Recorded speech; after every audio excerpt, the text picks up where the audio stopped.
Hi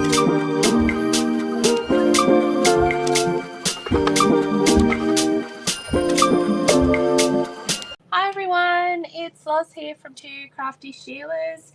I have Belle on the line with us today and we are going to do a whip and chat. So today, how's everyone going? I know it's been a little bit since we've had a whip and chat out. I think it's about 2 weeks, but we'll catch up and see what's been happening in the world of Belle and Loz. And I'm sorry, there's a car going past and it's really loud. So how are That's you today? That's just so Belle? us, right? How are you going, Belle? I'm going really, really well. It's been a busy couple of weeks. How about you? Just same stuff, just a different day. I tell you, not much has changed with me. So yeah, if it makes you feel better, I think my fortnight has been busy enough. I can make up for you too. Oh, cool. Yep. So you can do all the talk. Yeah. So sorry, everyone. You get to hear my voice a lot for this one. Yes. So what are you working on? I'm working on another Dreamer Designs, actually, but it's one of their rounds. So I've tried their squares. Now I'm trying one of their rounds because I kept sort of hearing what everyone was saying about Dreamer Design squares, and I do agree. They do have a bit of gapping in it. It's not, look, the end result is still beautiful, and when we do our finishes for the next 2 months, I'll show you all what I mean, that, you know, there is a bit of gapping in there, but unless you're looking out really, really close, you can't see it in the end. Exactly. It's, to be honest, no worse than the old Diamond Art Club kits though. But I kept hearing all these wonderful things about their rounds, so I bought this on a D-stash in Australia, and it's actually quite nice. It's upside down, everyone. And it's one of their older ones. It's by Guido Borelli, and it's, if I can get this to show, it's La Scala Trelacase. Sorry for my terrible Italian. But as you could see, that's the only sticker sheet I've got. It was just a really long strip of stickers that I even had to cut to put onto my storage case. Yeah, so I've done one of them. Yeah. I had a few from Diamond Art Club that were the same, some of their older ones. So we've definitely been spoilt now with all the pre-cut stickers, haven't we, from both brands? You are, aren't you? And you don't realise it till you go back to one of these older kits and thinking, I have to cut it now. That's right. So you saw my storage containers. I got it from a D-stash. This is a Donna Bass pen. Oh, nice. I think they call them the bloom blanks. It's beautiful. I love that. That is gorgeous. Spectacular. And I've got a Bella tray. Oh, nice. I like the green. With the lid on it. But it's really thin. Like you can see all the shadowing underneath, I think. No, you can't really see it on the screen. But yeah, it's really, really thin that you can actually see through it at the bottom. Yeah. Does it feel flimsy or is it all right? Look, it's got a little bit of wiggle room to it, but it's not too bad, really. I think it's just a more transparent filament, to be honest. Yeah. Oh, fair enough. Yeah, not too bad. Yeah. What are you working on, Loz? I am almost finished Lion Cub by Puffy Gator, and I am very excited. I thought I'd get a couple of smaller kits in just so I can say I did more than one. So the last 2 months. Have I been making you feel bad with all my little ones? No, you have. You've just been smashing them out. But I suppose I did do a massive kit. So that's my excuse. So as usual, I have my 2 Diamond Art Club pens with the metal tips. Nice. I have my Fantasy Sparkles tray that you see every time because it is my favourite. And I do use the Elizabeth Ward knockoff ones from, where did I get them from? AliExpress. So we'll put links to everything down below. Don't worry, guys. Yeah. Oh, and my wax. So I use the Creativity Squirrel. I use her hard and sticky wax in my single placer. And I've been using, where is it? It's disappeared. The Diamond Art Club wax in my multi places. I did get the Putty, but I wasn't really a fan, but I might have to change it. put them back into my next one and see how I go. Okay, in mine, I ended up doing, what are they called?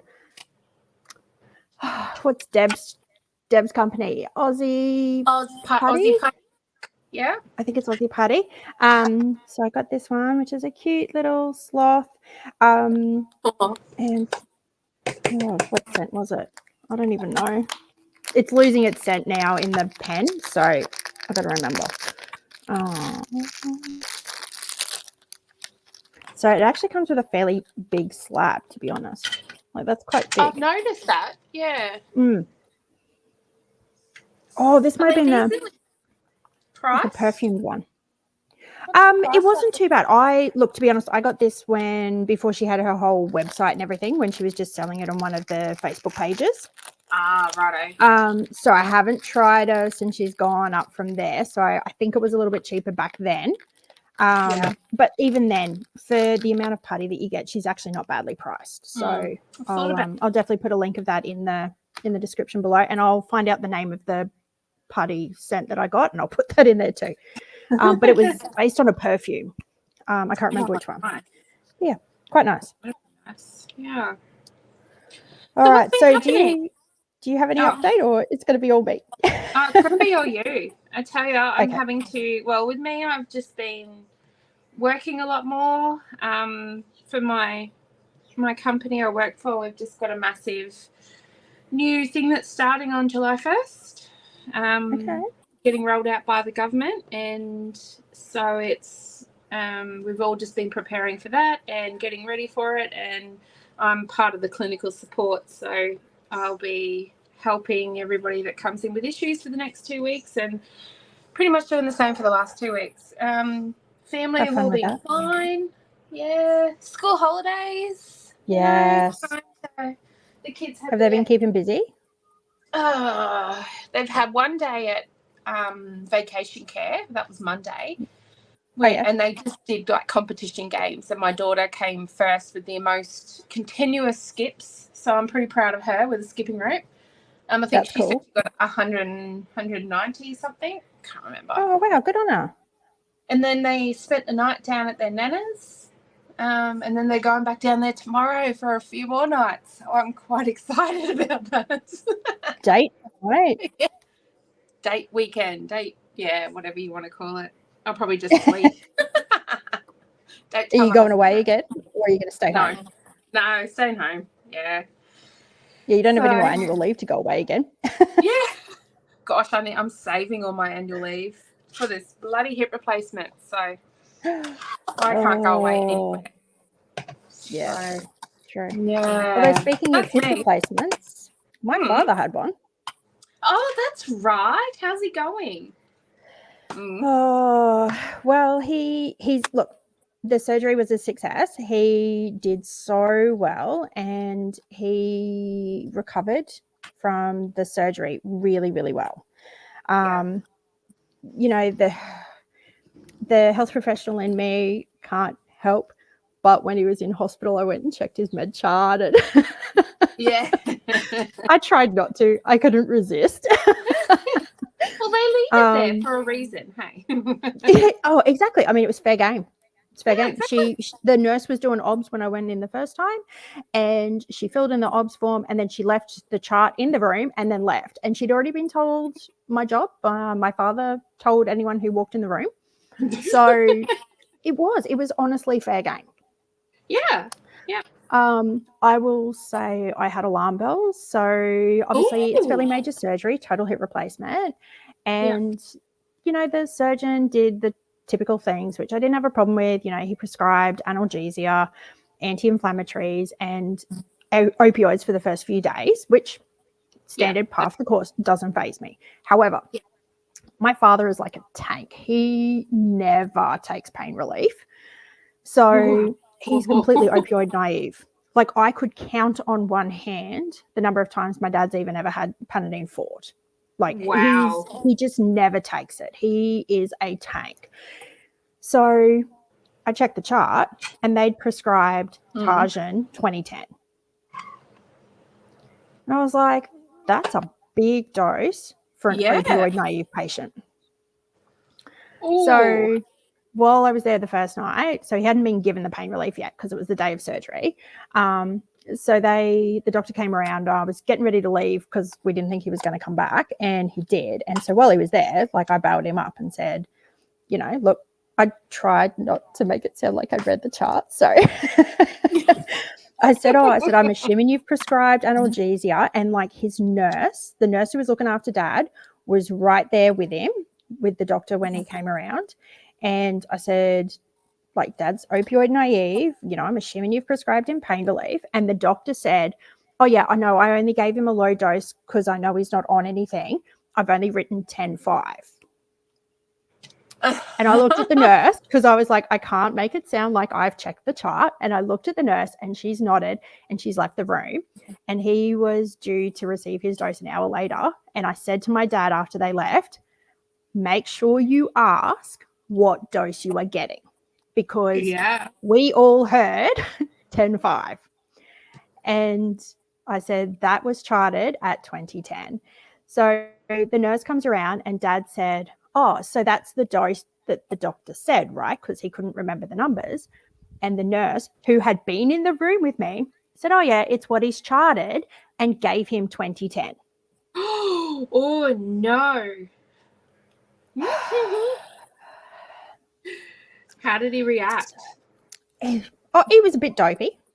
Yeah, as expected. Yeah. Yeah. But look, to be honest, like I said, Dad's a tank. So he was actually okay. He was just dopey as anything. And even when they got him up moving the next day, you know, he had a walker and everything, so he was fine. But I was not impressed with that whole setup. And, you know, that in Australia, I'm not sure what it's like in other places. In Australia, we've got a bit of a messy healthcare system because we've got public and private.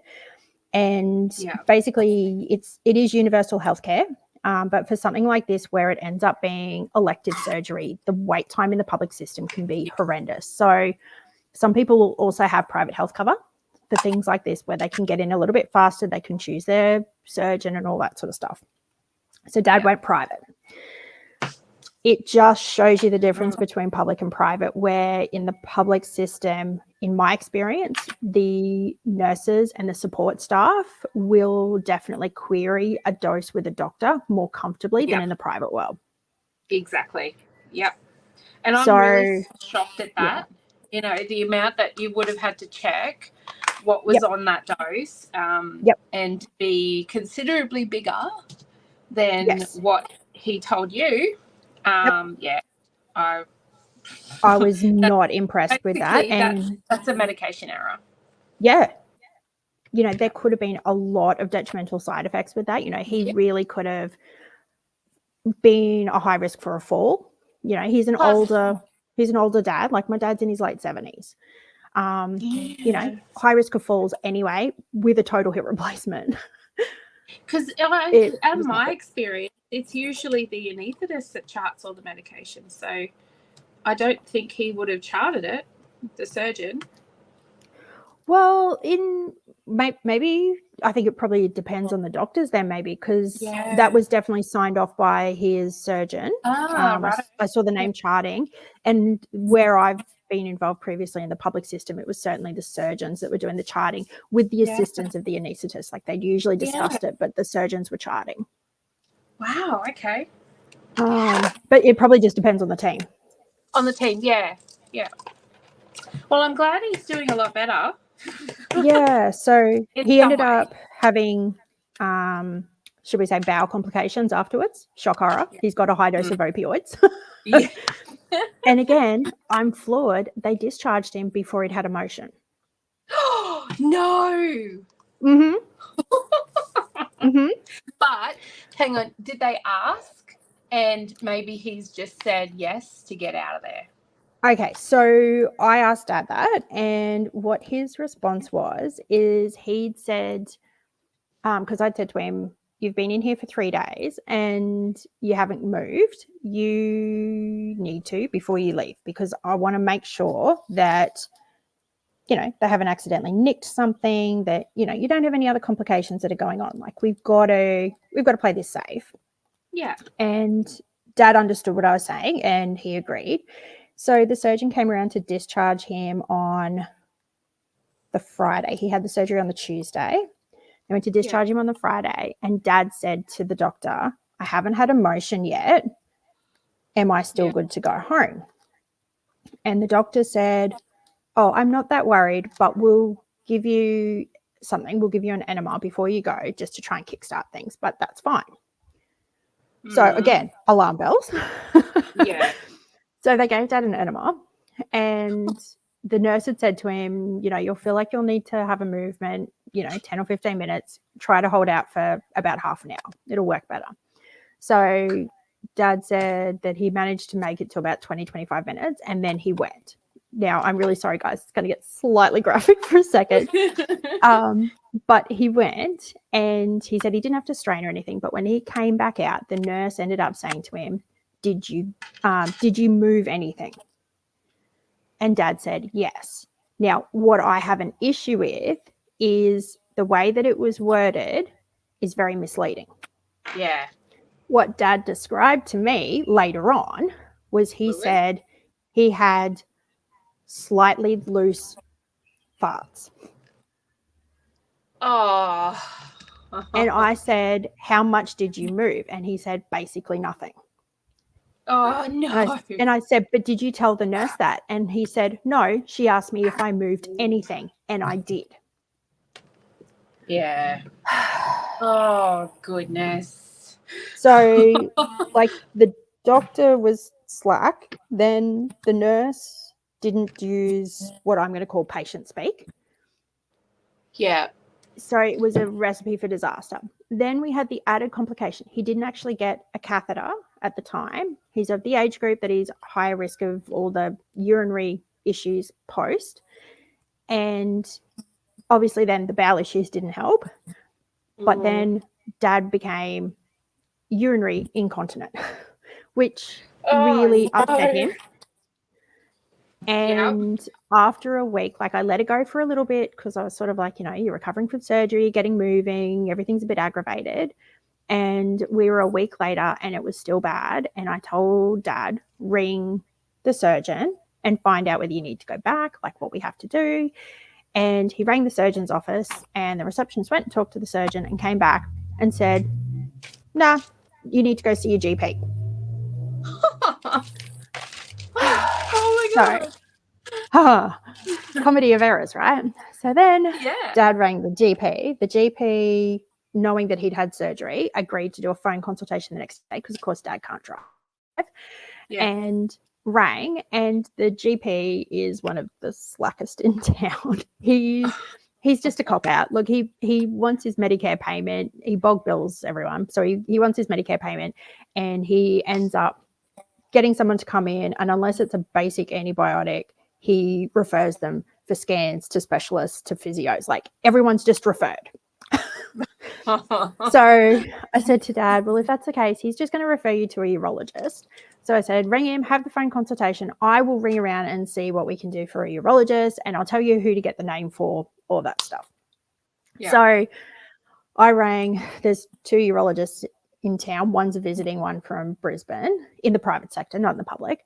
The local one has had issues previously with, let's not open that can of worms. There's been issues. So I rang the other one and said, look, Dad's just had surgery. This is the issue. I'm quite concerned. He's very distressed. It's been over a week now. And she ended up contacting the doctor in Brisbane and came back and said, get us a referral. We will fit him in next week when the doctor's up for something like that. We'll probably need scans and stuff to make sure that there's no issues. But if you can get us the referral tomorrow, we'll get the ball rolling. I was like, fantastic. Like, that's amazing. Yeah. So he has the phone consultation with the GP, and the GP, first time ever, goes, let's just watch and wait. No. Oh, no. So I am tearing my hair out going, nothing is going the way it is supposed to go. No. I would have been like, I would have rung the nurse at the surgery and said, this is what's happening. Make sure the doctor knows. I was trying not to get involved, you know. But sometimes you kind of need to advocate for, especially when they're older. They just don't understand the extent and think, oh, well, this is what the doctor said, so it has to be all right. Like, sometimes the doctor. I mean, yeah. And I assume like your family's the same, you know, they trust our judgment working in the field. Exactly. So when he said, let's watch and wait, we'll give it a week and then we'll re-review next week if we need to. Dad was sort of like, okay, well, that's fair. And I was like, yeah, but Dad, you're the one who's suffering. Yeah. You know, I don't disagree with the logic and maybe it will recover by next week, but I would prefer you to have the referral and be able to get things moving. So if it is still a problem next week, you can manage it. If it's not a problem, we cancel. That's right. Exactly. So Dad watched and waited, and I can happily say, like, we are recording this on a Saturday. And we are nearly 4 weeks post-surgery. And Thursday night was his first dry night. Oh, goodness. Yeah. But he's at least had a dry night. So we're calling it a win, and that's what we're holding on to. He did have a dry night Friday night as well. Wednesday night and Thursday night. I'm not sure about last night. I haven't heard yet. But hopefully whatever was happening and the aggravation that was there has all settled down. And my living situation is a little bit complicated. My dad is divorced, lives alone. He actually lives in my unit that I rent out to him. And I, of course, have a 4-year-old child at home. My husband's been sick. So every day I have to go to my dad's house when I finish work and make sure he's okay. I've been having to change all his dressings, trying to manage all of that. Then I've got to go and pick up my son, and then I've got to manage him, and I've been trying to take care of the household with my husband. I'm exhausted. Yeah, you found it. Look, there's plenty of people out there who do it tougher than I am, but it's hard. Yeah. And I feel for anyone who is going through this day after day after day. I am exhausted after a couple of weeks. Yeah. To think how someone's like a full-time carer, gosh, I take my hat off to them. Yes, exactly. It's crazy. Well, you're doing well, honestly, and because it's a hip replacement, there should be a reablement end date. So give him another couple of weeks, and I swear he should be able to drive. He'll be able to move. Look, to be honest, Dad had his follow-up appointment on Monday, so a couple of weeks post, and the surgeon reviewed him because we were sort of saying, how long is it going to be till Dad can drive again? Again, he lives on his own, so trying to even organize groceries and things for him, it's been really hard. The surgeon, we just did like click and collect, but the surgeon reviewed him and said, you're a gazillion times better than your pre-surgery. If you were able to drive then, you are able to drive now. Yeah. So he said to Dad, as soon as you feel up to it, like obviously check how you're feeling, try and move your foot quickly onto the brake, see how it feels, how easy it is to get in and out of the car. And he said, and if you're comfortable, I'm happy to sign you off. So Friday, yesterday, Dad drove and went and got the groceries, and he's back to living his best life. So good. Really good. Yeah. Well, that's a plus, and that can make a huge relief for you. Absolutely. That you can sort I of almost cried with relief yesterday. Yeah. Oh, Belle, that's so hard. I feel for you. Oh, thank you. But, honestly, it's not about me. It's my dad. No, but it is about being a carer too, because you matter as well. So if you are not doing well, then that means he's not going to do well because he's not getting the care he needs.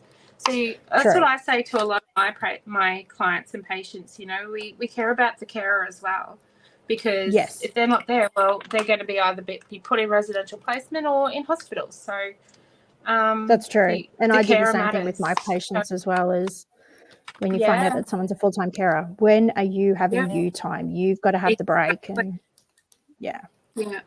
Yeah. It's not selfish to have self-care. No, exactly. Yeah. And even mums, I say that to other mums. Why aren't you? Yeah. This is what I finally realised after my youngest turning 5, that I need to have some me time. Yeah. And it's so important. And when you start doing it for yourself, you think, why didn't I do this long ago?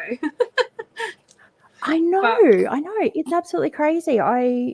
I've since doing the channel, I've been making more time to be doing diamond painting because, we got to have content to get out now too. A different pressure to put on myself. But I have to say, it's in one way, it is a pressure that we have to self-impose to have the content to put out. But in a way, it has been really, really good that I have to stop. I have to have downtime. Yep, that's it does clear my head. It's in a way, it's a blessing. I don't know if you're feeling the same with the channel, but it's certainly what I feel. I kind of like it because, like, I just went out to my husband before, and I'm like, oh, we're going to do some recording soon. So it's kind of like, well, it passes over the responsibilities to him for the kids, and this is a bit of me time. Yeah, no, good. Let us know in the comments if anybody else kind of feels the same, or if you're a carer and you've been going through a little bit. Like, we're happy to chat and help support you through these things, because like we said, we are health professionals and we are mums, and we want to make sure everybody's okay and managing well. Yeah, and a lot of us do this craft to mentally cope with these things. So it's important that we do talk about it and we do support each other. You're right, Loz. Yeah, that's exactly right. We all do this for a reason, and I'd love to hear from others and see how you're going. Yeah. Yep. So on a happy note. Yes. So in amongst all that drama last week, because it was school holidays, no, not last week, the week before, technically, Dad was just over a week and a half post-surgery, and we'd been umming and ahhing going because Dad was having all the issues. And I said to him, it was school holidays, we were looking at booking to go away to Cania Gorge. I think I mentioned that in the last one. Yeah. And Dad was really good. And Dad said, I've got, friends that I can rely on. Realistically, it was only going to be like a day and a half because we were going to stop in and see him before we went and all that sort of stuff. I felt so guilty leaving, but I'm so glad I went. I'm glad you went too. Yeah, I sort of went off the grid where we were in Cania. We basically had no reception. It was a national park here. I'll see if I can find a website for the national park and I'll add it in the description below, but it's beautiful. It's a few hours drive, in typical me with my bad luck fashion. We were driving to leave. We just left Dad's house. We were about 10 minutes, just about to leave the town right next to us. They had a Macca's. So we were like, oh, well, we'll pick up a late lunch. My son can eat it in the car. Hopefully I'll have a car nap. It'll help pass the time, because it was about a 3.5, 4 hour drive. Yeah. Where he's eating in the car. That's how close we were to this town. We're all eating, and we got just out of town, and there's all these cars banked up. Oh no. What the heck? What the heck is going on? There's like truckies that are pulling off the road. They can't work out what's going on. Next thing you know, cars are doing like U-turns. It's absolute chaos. So we're watching the truckies because the cars were pulling up and telling, obviously, the truckies what was going on, trying to give them a heads up because no one could see what was happening. It was all over the other side of like a hill. So we're trying to work it out. I'm frantically online on the Queensland government website trying to work out like what's happened. 5 minutes beforehand, probably while we were in the drive-through at Macca's, like blessings that was when it happened, because we could have potentially been involved. Multi-car pile up. I saw that. And did you? And I still haven't even seen it on the news. No, I was very tempted to message you and make sure, because I knew you were leaving. And I'm thinking, I wonder if you're okay. And then, of course, there was silence because you were obviously out of bounds. And I'm thinking, oh, well, I haven't heard anything, so you must be all right. I had no idea. So yeah, that was how close it was. So I didn't go looking in the news. So I have no idea what ended up happening with that. But all it had in there was that there was a multi-car crash. So I really hope everyone was okay. I have no idea. So we ended up having a detour and we went over a range, and like it just added about half an hour to the trip, but that's okay. We got to Cania. We made it just in time that we got to watch the bird feeding. So they had a whole heap of rainbow lorikeets, and that they regularly feed out there. There were a few cockatoos. There was a heap of king parrots, a heap of kookaburras. Like there was finches. There was all sorts of birds that would just come. Yeah. So my husband came over and actually got involved with the bird feeding. We tried to get my son to. He freaked out, and then a bird. I shouldn't laugh, but one of the rainbow lorikeets actually landed on his head, and I have this photo of my son dropping his head with his hands over his ears, like freaking out. But it's funny because he was never going to get hurt. But yes. So I was laughing, trying to take the photo. I'm like, I feel like a terrible mum, but it is so funny, this overreaction to a bird landing on your head. Yeah. We've all been there, I tell you. We've all done something like that before. Yes, yeah.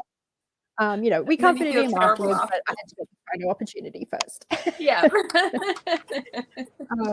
By the time we got there, it was 4:30, 5 o'clock. So it was pretty much, we got there, we organized our dinner, got the bed set up, put him to bed, and started the day fresh. So I did take a little diamond painting with me. So I did a little bit of that on the Tuesday night. Yeah, I did. Actually, it's one of my finishes. I'll show you when we do our finishes video. And then on the Wednesday, it was the only full day that we were going to have. We ended up going and doing bushwalks all day. Nice. Yeah, because there's so many out there. It was beautiful.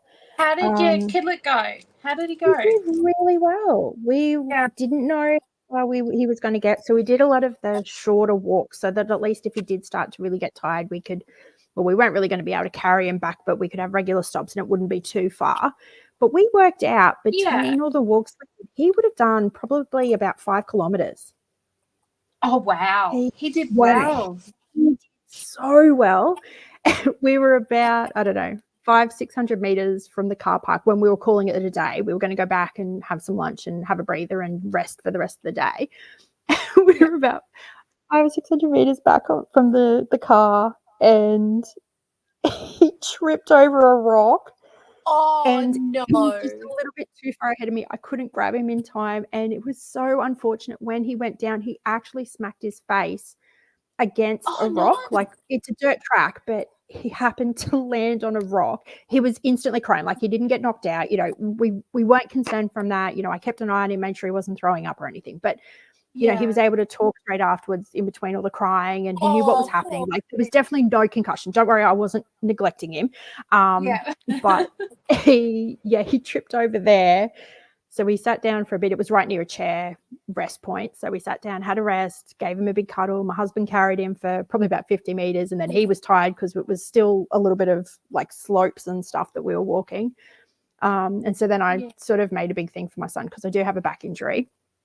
And I'd been struggling a bit. So my husband was trying to hold my hand down some of the big steps so that I had an extra brace. And my son had been so cute because he kept walking ahead of us going, "Mummy, there's a big step coming up. Daddy, can you help Mummy?" And he'd say it like all the time. It was so cute. And so when he'd fallen over and we'd calmed him down, I said to him, "Can you hold my hand, buddy, so that, if there's a big step, you can help me and make sure that I'm okay?" And he grabbed his job and he ran with it. So he walked the rest of the way, and I'm so glad we did that because at one stage he tripped again. He was obviously really tired. He tripped again, and because I was holding his hand, I was able to rip him up before he could hit the ground. So it just made him feel better. He did so well. Yeah. Oh. But yeah, that was a bit of stress. I was like, oh boy. So I've got my father as an invalid at home, and now I've got my child's knocking his head on the ground. What else could I do wrong? Well, you gave him a good experience, apart from being hurt, taking him out to have a look out of the bush. And Oh, absolutely. He Yeah. loved it. He absolutely loved it. We got back and he kept saying, I don't want to go home. And when are we going to go back to Cania? And Oh, he loved it. He can't wait to go again. He wants to actually do proper camping. We weren't game to this time around. Like, it is the middle of winter here. yeah. We were down to almost 0 degrees out there. I think we got to 3. Yeah. Yeah, it was pretty chilly overnight. So we'd taken a sleeping bag to sort of try and give him the camping experience, but we were in a cabin. Yeah. Because we also thought, like, if he doesn't cope with camping, we're a long way from home. That's right. Yeah. But he really enjoyed it. So what we're thinking we might do is soon, maybe not this school holidays, maybe for a weekend during term, we might actually just go camping down at the beach. So it's only about half an hour away. And we'll just do an overnight. And that way, if he doesn't cope, it's not hard for us to pack up and come home. Yeah. Yeah. We thought we'll try it that way and see how he goes. Oh, lovely. Oh, it's nice when you can get out and have little getaways. We're going to try and do that a bit more. Oh, nice. Well, you've got Youngala nearby. Yeah. Yeah, we don't always go up there as often as you think we do, but you should. I'm jealous. I really want to go up there. And having the WIP Sundays too, like yes. an hour away. You think, why aren't we there more often? But it's the cost of it, really. That's what holds us back. That's right. But, yeah.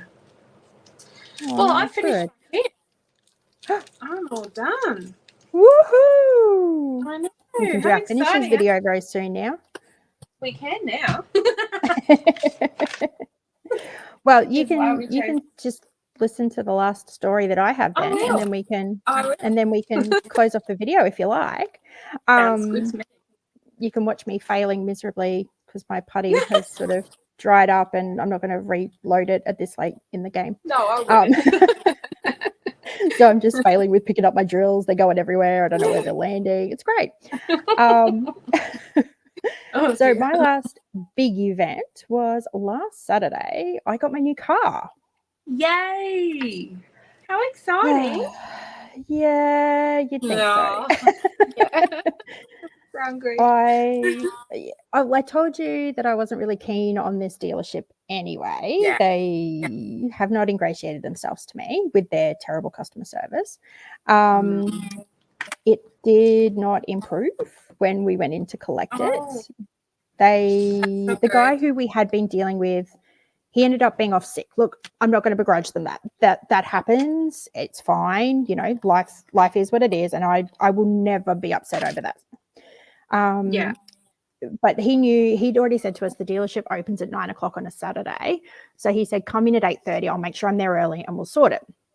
So we were a bit late, you know, trying to get my son organised. It was probably about 10 to 9 by the time we got there. You would have thought they would have had ample time. There was actually already somebody else who was getting their car at 8:30. That's fine. But they had three sellers for VW. And when we went in, my car, like they were putting the bow on it when we arrived, and it was at the back of the showroom. So I'm like, you haven't even organised your cars to be the first people that are going to be here are the early ones. Yeah. So again, you know, it's little things. I can handle that. I let that go. They moved all the other cars around, and then when they'd finally moved a few of them, the girl who was doing all the moving, she came over and she said, you know, oh, can I help you? This is like 10 minutes after we'd been there. Yeah. And I said to her, I'm pretty sure that's my car. And she was like, oh, I didn't know you were here for a pickup. She's like, oh, it's just been handed to me. And I was like, that's fine. You know, I'm not going to be upset over that. So she started to do the handover, and my husband, he's such an honest man and I love him for it, but I could have killed him. He was going through, we'd ordered like a little bit of an extras package. So we ended up with like a heads up display. It had the better sound system, and we'd also ordered rubber floor mats. Yeah. And the front seats had the rubber floor mats, but there weren't any in the back. And I hadn't opened the back at that stage. My husband was going through the rest of the car, and he saw that they weren't there. We couldn't work out how to put the heads up display on, so we weren't sure about that. And he noticed that it had a sunroof. Now, that's not standard, even though we got top of the range. So my husband, in his honesty, said, I haven't seen the floor mats. I haven't seen the heads-up display. And there was something else I can't even remember. He said, but I see there's a sunroof. Have we even got the right car? Thinking, are we missing out on all these extras? They went and looked it up, and they had ordered the wrong car. So they'd ordered all the extras. The extras were there, and we just had to set up all the features. The backseat floor mats are on back order, but that's a separate thing. They weren't even telling us that they were on back order, but we'll leave that aside. They'd ordered one with a sunroof, and even though it had been through the salesman, the manager, plus the detailing team, plus the new salespeople, they hadn't realised that there was a sunroof in there and it shouldn't have been in there. Oh, my goodness. So they were backtracking and trying to manage it, and their solution was, we can send back the car and get the right one, at which point I'd be waiting another 4 or 6 weeks. We could hold off until Monday and refinance, because of course it's being done through RamServe. We could hold off and refinance it all on Monday, or we could pay them $2,100 to buy it out with the sunroof. Oh my God. That is terrible. I don't like that. Nope, neither did I. No. So I understand why you want to give your husband a little smack over the head. Yep. Look, like I said, he's honest, and that's part of the reason I love him. However, I was like, I just want my car, and now it's cost us an extra $2,000. They ended up giving us $100 discount, but it cost us $2,000. Yeah. God. No, that makes me so annoyed. Happy, and it means from start to finish, just nothing has gone right with this car. So I hate it already. I'm sure I will love it, and so what's your driving it's experience just not been a good like? experience. Are you enjoying driving it? God, I do like love it. Laugh. It was look, like I said, it's all those little things. My last car, I had a really, really, really, really, really nice car. And I feel like I'm taking a bit of a step backwards by going to this. I'm losing out on a lot of features that are just niceties. They're not requirements, but I love them. I can't even find where that drill went. Okay. And it's like I turned on the indicator and it's really loud. And I was like, even the indicator annoys me. Oh, no. It's just terrible. It's just so loud. An indicator. I was like, why does it have to be so loud? It's an indicator. I don't care. I can see that it's flashing at me. You don't need to be really loud that it annoys me. Just indicate. Well, you just okay? need to turn your music up louder so you can't hear it. It was little things like that. But when it's something that you pay for, you kind of want what you want, isn't it? Yeah. And I already felt like it was going to be a compromise because I was going to miss out on all these extra features. I sound really entitled, and that's terrible. No, but you're paying all this money for something that you wanted. Yes. And if it was only like you're cranky because you paid $10 for a pen, I'd say, come on, you're being a bit entitled. But when you're paying a few grand, like tens of thousands, and especially because you're entitled to be picky. Yeah, thank you. I feel slightly better. I still feel like I'm being a whingy, horrible person. But like this car has ended up costing us basically what my last car did. But my last car was only a sedan. I have never had an SUV. I have never wanted an SUV. I like little zippy cars. So I was already apprehensive about this, and then nothing about this experience has ingratiated me to it. But when you think of it as where you live, your risk of kangaroos, wildlife, how you're talking about an accident, I tell you what sold me for SUVs was the safety and being up higher.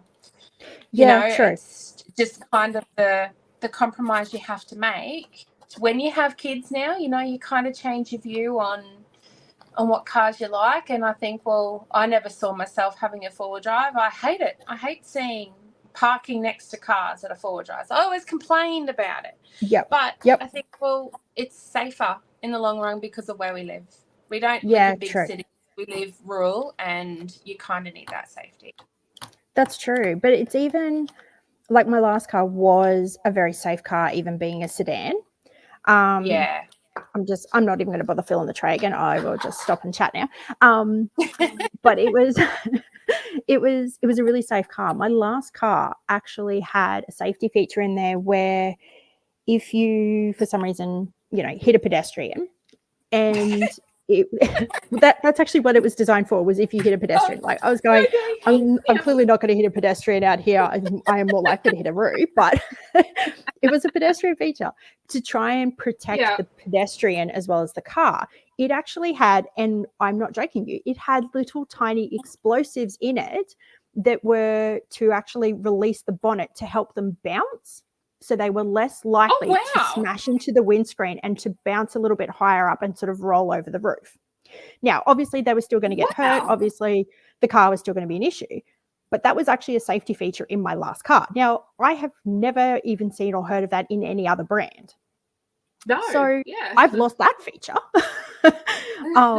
by going to this one. Don't go hitting people. Yeah. Like I said, I doubt I was going to hit any person. But we had a wild rabbit. We've got massive problems with hares out here. That actually ran in front of my car shortly after I got it, and the sensor was so fine. We didn't even hit it, but it was so close, obviously, when it darted out in front of us, it actually blew the actuators. So we had to get the parts shipped into Australia. It was such a new car, we didn't even have parts in Australia at that stage. So it had to be shipped in.